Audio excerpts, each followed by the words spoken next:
Hey guys, welcome to George's Dump Truck and Excavating Vlogs. How's everyone doing? Hopefully everyone's staying safe and healthy and such, and hopefully some of you have participated in that big convoy going through Canada. I've heard a lot of a lot of interesting. I've seen a lot of interesting videos on it. So it's scary times. But anyways, what you see in front of you here is a letter sent to me from the National Safety Code uh, Alliance, and I was not successful to pass my regulations test. I have studied the book front to back, back to front, upside down, and all sorts of stuff. And I've taken the exam more times than people have fingers and toes on their body. So very unsuccessful. The best score I ever got was 35 out of 46 questions, which was 1 point off from getting 80%, which would have been a passing mark. Happened to me one time. That's the closest I've ever been to passing this stupid thing. And I wrote this National Safety Code Regulations Office. I wrote them and say, I was just 1 point. I mean, why can't you make an exception and let me pass? Says, no. You have to need 80%. 80% to pass it. Anyways. They give you a certain amount of time. They give you 30 days to pass it. And, I've taken it so many times, right? And, you basically have to wait 7 days to pass it again. And I did this last year. I spent I don't know, $300-400 trying to do this. And I spent $600 with these stupid tests to pass. And I just couldn't get it. Couldn't pass it. Stupid thing, right? And they give me 90 minutes to do an open book exam, which is not enough. Open book exam, something like this. I know it's only 46 questions, but the questions don't overlap from exam to exam. They're all different, and you get probably 1 or 2 questions that are the same as previous exams, but they're all different. And people with young brains, or if you have really good memory and such, you can pass this course with flying colors, or if you know your regulations really well. So, I mean, the regulations are in here. It's not something I use all the time. I mean, of course, for driving trucks, of course, you have abide by many regulations, but a lot of information will not stick because we don't use it all the time. Now, if you're a long haul trucker, or you're a company driver and you're doing long haul driving, you do all the things that are all actually were in this exam, so you'd probably pass with no problem. But if you don't do all the regulation stuff, then it's harder. But older guys, like guys that are mid 40s and going into our 50s and such, our brains don't really work as well as they should. And in my case, I have lots going on in my life, and I got my job, and I got my farm, and everything else going on, and it's kind of hard to concentrate on one thing. I know it's no excuse, but it is the way it is, right? So, anyways, I'm not gonna let this get me down, and we're gonna talk a little bit more.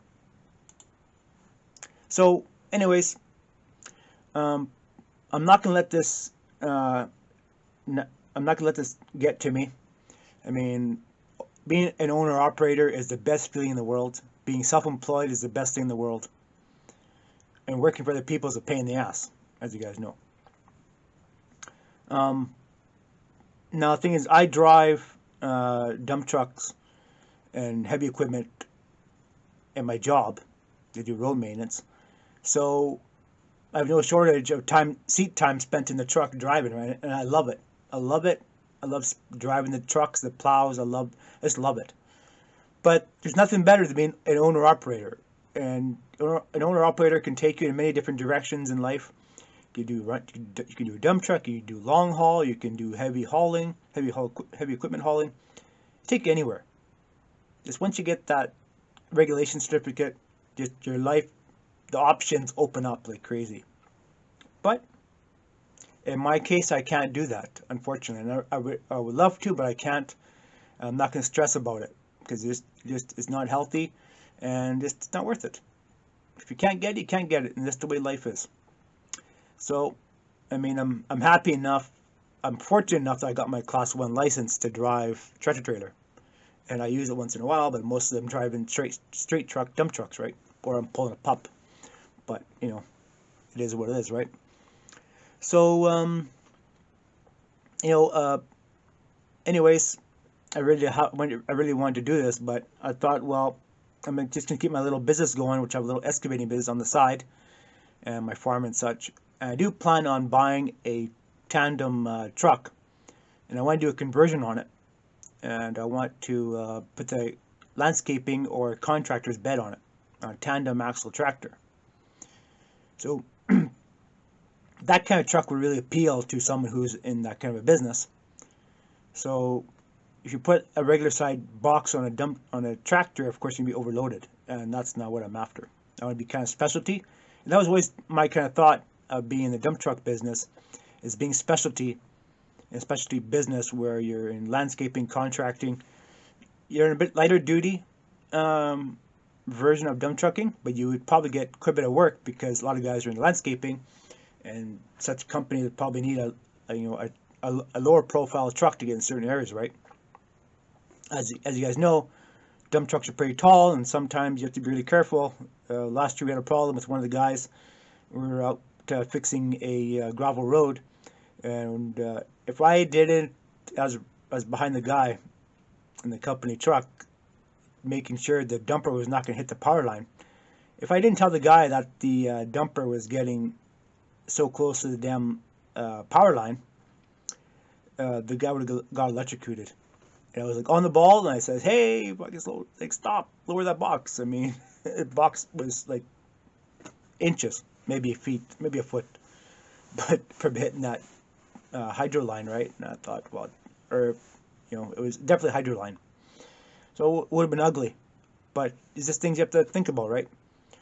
But I'm still going to be getting a little dump truck for my business. I'm not let the cat out of the bag on that one yet. We're still looking for the right truck, and I will definitely cross that path and mention it in a video in the future. So anyways, thanks for watching my video. If you find any of the stuff that that I said in the video interesting or informative, give me a thumbs up. Remember to subscribe. Remember to look at the other content I have on my YouTube channel.